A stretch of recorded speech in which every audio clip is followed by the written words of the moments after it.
कर्मफळ कोणाला कसं मिळतं? गरुड पुराण कर्मफळ रहस्य.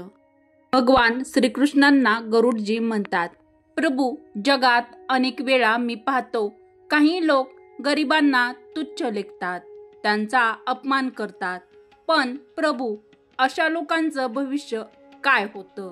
त्यांच्या कर्माचं फळ त्यांना भोगावं लागतं का? ते मला हे प्रभू सविस्तर सांगा. गरुडजींच्या या प्रश्नावरती श्रीकृष्ण मंद हसतात आणि गूढ स्वरात म्हणतात, हे गरुड, लक्षात ठेव, या सृष्टीत प्रत्येक कृतीचं उत्तर आहे. कर्माचा हिशोब कुणालाही टाळता येत नाही. श्रीकृष्ण गरुडजींना म्हणतात, हे गरुड, आज मी तुला एक रहस्यमयी कथा सांगतो, जी तुला कर्माचं गूढ रहस्य आणखी कर्मफळ समजावून देईल. श्रीकृष्ण हसत म्हणतात, गरुड, ही कथा लक्ष देऊन ऐका. व्हिडिओमध्ये पुढे जाण्याआधी कमेंट बॉक्समध्ये जय श्रीकृष्ण नक्की लिहा. कर्म कसे फिरून परत येते. एक भिकारी होता. तो भिकारी दारोदारी दररोज जाऊन भीक मागायचा. कुणी काही दिलं तर तो घ्यायचा, अन्यथा फक्त त्यांना आशीर्वाद देऊन निघून जायचा.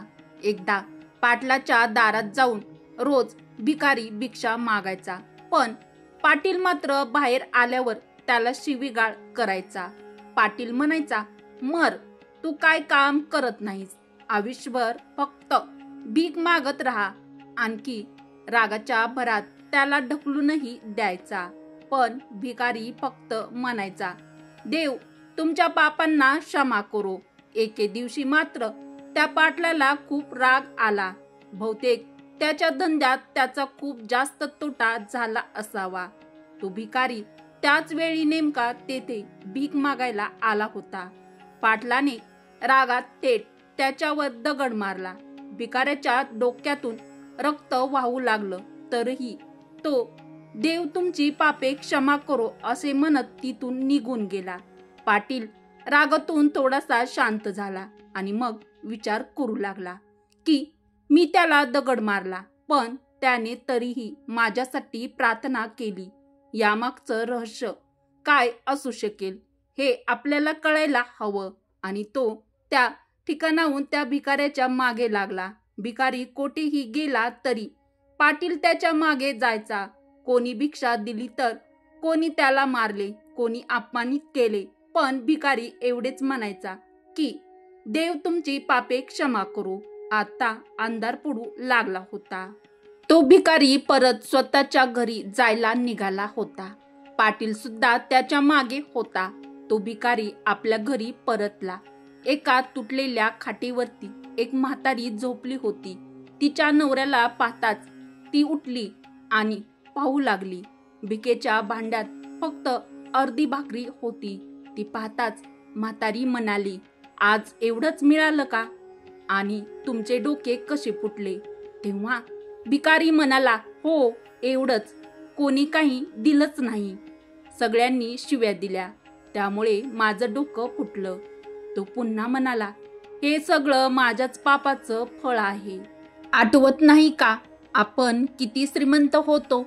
काही वर्षापूर्वी आपल्याकडे काय नव्हतं, आपल्याकडे सर्व होतं, पण आपण कधी दान केलं नाही. तो आंधळा भिकारी आठवला का?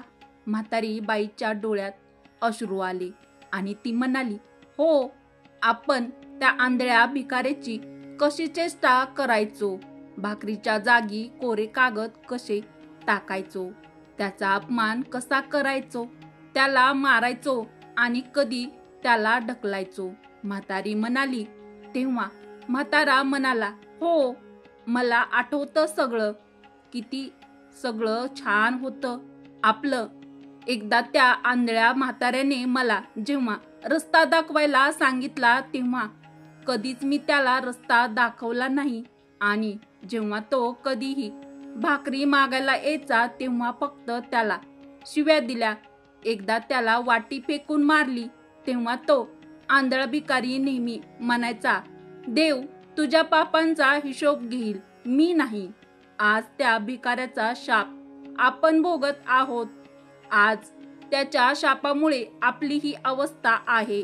म्हणून मी कोणाला शाप देत नाही. आपल्या या परिस्थितीसाठी आपण जबाबदार आहोत. माझ्यावर कोणताही त्रास झाला तरी माझ्या ओठावर नेहमीच आशीर्वाद असतो, कारण असे दिवस मला दुसऱ्या कुणाला द्यायचे नाहीत. म्हणून मी माझ्यावर अन्याय करणाऱ्यासाठी देखील देवाकडे चांगलीच प्रार्थना करतो, कारण त्यांना माहीत नाही की ती कोणते पाप करत आहेत. आपण भोगले तसे दुःख दुसऱ्याला भोगावे लागू नये, म्हणूनच माझी अवस्था पाहून माझ्या मनातून फक्त आशीर्वाद निघतात. हे सर्व पाटील चुपचापपणे गपचूप सर्व ऐकत होता. सर्व काही समजले होते. म्हातारी बाई आणि म्हाताऱ्याने ती अर्धी भाकरी एकत्र खाल्ली आणि परमेश्वराचा महिमा म्हणत झोपी गेले. दुसऱ्या दिवशी तो भिकारी पुन्हा पाटलाच्या घरी भीक मागायला गेला. पाटलाने 2 भाकरी आणि भाजी अगोदरच काढून ठेवलेली होती. त्याने ती भाकरी आणि भाजी भिकाऱ्याला दिली आणि हसतमुख आवाजात म्हणाला, माफ करा बाबा, चूक झाली माझी. आजपासून तुम्ही रोज माझ्याकडे येऊन 2 भाकरी आणि भाजी घेऊन जात जा. तुम्हाला आणखीन काही गरज पडली तर तुम्ही मला नक्की सांगा. उपाशी मात्र कधीच झोपू नका. तेव्हा भिकारी म्हणाला, देव तुमचे भले करो, आणि तेथून निघून गेला. माणसं फक्त आशीर्वाद देतात आणि शाप देतात, पण देव हे सगळं माणसाच्या कर्मानुसार करतो.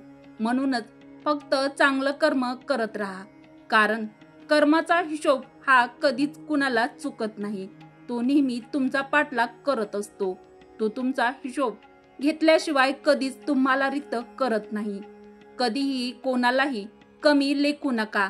कोणाची टर उडवू नका. कोणाची टिंगल करू नका. कोणाच्या गरिबीवरती हसू नका. कोणाला टोचून बोलू नका.